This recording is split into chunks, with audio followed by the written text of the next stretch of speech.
Hello, welcome to another great episode of Royal Black in Elite. I'm Lady TrenettWilson, your lecturer and social historian. Today's lecture, we're going to look at the history of one of the most famous or non-famous black supermodels that the world has never heard of. Her name was Donyale Luna. And because of her passing at a young age, perhaps that's why the world doesn't know her. But she was extremely well sought after in the modeling world, and I think she is really worthy of a wonderful lecture today. So I want to thank everyone for joining me and liking, sharing, and subscribing. All of my subscribers and members, I really greatly appreciate you. Now, if you're new here, welcome. I really appreciate you tuning in. I hope that you enjoy today's lecture. Now, Danielle was modeling during a time like during the supermodel Beverly Johnson. For most people, though, when they think of supermodels, they may think of Tyra Banks, they may think of Naomi Campbell. And then I have a wonderful video down below of Helen Williams, who was the first black supermodel. So we have some in our past that we may have heard of, and even some now. But this young lady is hidden in history. Now, Danielle was the first black woman to grace the cover of Vogue, Paris Vogue, that is. You see, it was 1966 when she did it, and the first black woman, Beverly Johnson, was not put on their cover until 1974. Again, it was very racist back then and colorist in the modeling industry, and some would say even today it is still the same. So, this is the type of pressure that these girls were under when they were modeling. Now, Danielle was actually born as Peggy Freeman on August the 31st, 1945, in Detroit, Michigan. Her father's name was Nathaniel, and her mother's name was Peggy. And she had two sisters, and their name was Lillian and Josephine. Now, Luna's parent, Luna, now her name was Peggy, but she changed her name to Luna. And, just reports that came out allegedly from her sister and even family members and schoolmates, they said Luna was weird in their term, these are terms they used from the beginning. She made up a language that she would only speak. She often sat in the cafeteria separated from everybody else, writing her own, novels and books and scripts. And for some of us who kind of were like this as far as these kind of things, maybe she was just a little creative and she maybe looked different from everybody else because of her creativeness. But her parents and her siblings, they were just like, girl, there's something going on with you. So she believed she lived in this whole other dimension, and she would be going around and pretending like she was. And so naturally, the next thing for her was she was going to move to New York because that's really what she wanted to do. She wanted to be an actress. She wanted to be a model, a singer. So her mother and them agreed, and they allowed her to move with her aunt near New York Harbor in New Jersey. So she wasn't in New York any time before she started getting booked. Mademoiselle came knocking in 1964, and the door kept getting knocked on. But the thing about it is, and this is what she was talking about in one of her interviews, is that during that time period, black models would only be in a couple of different kind of, advertisements. One would be cigarettes or tobacco, and the other would be things like primitive stuff, like them dressed like animals and in an animalistic type of setting. So that was always an insult to her. And in 1964, her first experience with modeling, she saw a journalist spit on another man who was a designer who had used all black models in his walking show. His name was Paco Rabanne. And so that was kind of like her introduction into the modeling world as well. So she really always kept that with her to see how absolutely racist that these people were, from journalists on to photographers and to people who booked their shows.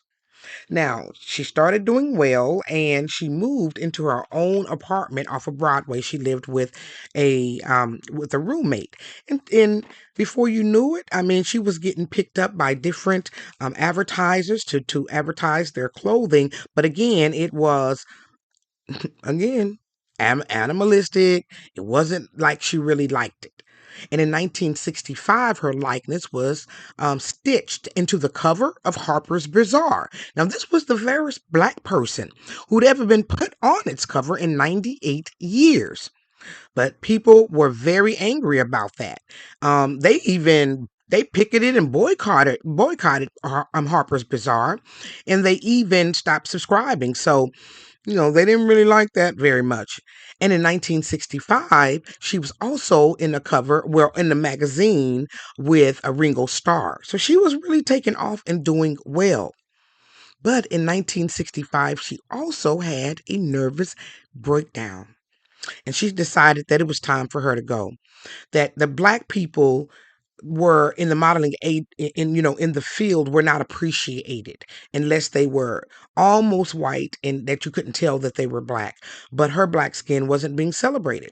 So she went to where she was celebrated. And I remember my mom told me many years ago, she said, baby, go where you're celebrated and not tolerated. So that's exactly what she did, and it turned out to be very lucrative for her, and her mental health improved. But when she moved, she also had a problem. Beverly Johnson said that she would always show up to take her pictures at the photography shoots, both out of her mind on substances, and she would always show up late. So she had a very bad problem with substances.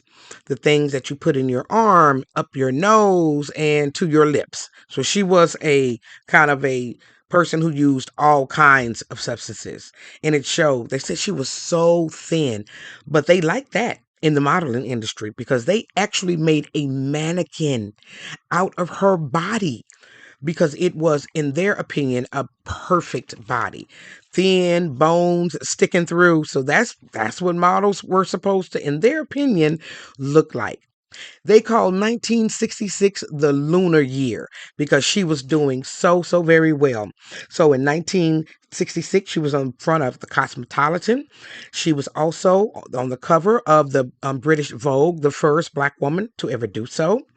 In 1969, she was on the cover of American Vogue. I mean, so she was doing her thing. In 1970, she bought an apartment in Sydney. So she was really doing well. In 66, she was also on the cover of Elle. And in 1967 is when the company made the mannequin body out of her body. Now, when she was in 1970, the thing is, she was on these substances and work was kind of drying up. And other black models were entering the market, going to Europe as well. And so we start seeing her doing things that we see other people do in the modeling industry and also actresses do at the end of their career.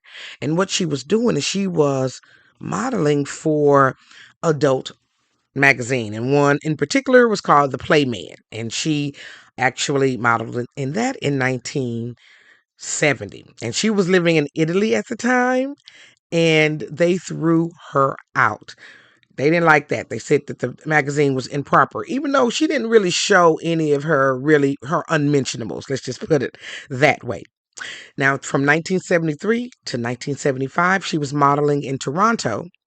And in 1974, she was the front of Warhol's magazine. She was in an interview for that.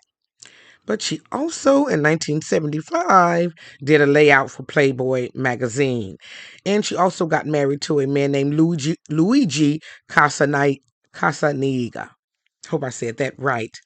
The problem was her usage. And so they were separated. They did have a daughter named Dream together, but the relationship was on and off because Miss Luna was using substances. And so she liked to escape, and escape she did through these substances.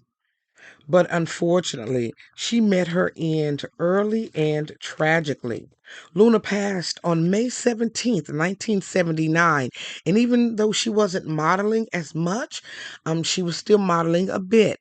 But she had checked into a clinic in Rome, and she was trying to get help. But she passed away of overdose at that clinic. She was only 33 years old. Now, my question is, if you're in a clinic getting help for your problem, how do you pass away from an overdose? But she did. So, unfortunately, she left behind her daughter Dream, who had been born in 1977. So she was only 18 months old. Her husband, Luigi, who again was separated from, said when they met, they didn't even speak the same language, but they spoke to each other in other ways. So over the years, they started learning, but the marriage didn't work out. So that has been my lesson on Donyale Luna. I hope that you enjoyed it. I want to thank you for taking some time out of your busy schedule to learn a little bit more about our elite Black history. Had you ever heard of Donyale? I mean, she was the first of many things, but most of us never have heard of her. I think because of how she passed, which again, to me, how you pass in that manner as you were seeking help is but my lectures are always for entertainment and educational purposes only, and the fair act use is in my description. Now, my resources were The Tragic Tale of Donyale Luna, and it was an article in the Telegraph. I also listened to Donyale Luna by Berlin Olga, some of the excerpts from there. And then Donyale Luna, the first Black supermodel who covered the UK, and that was in The Cut. It was a magazine. So I hope that you enjoyed today's lesson.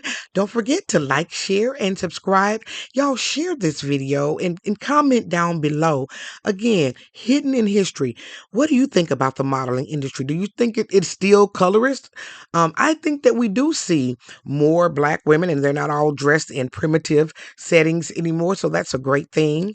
And I think they do show all shades. But for the most part, is it national wide? I don't know, because the message that they do push about Black women is is very negative often in media. So tell me what you think down below. And I also want you to keep on looking at some videos. I've got some great videos, so you can click those down below as well. Again, I want to thank you for joining me for another great episode of Royal Black and Elite. See you on another one. Have a great day.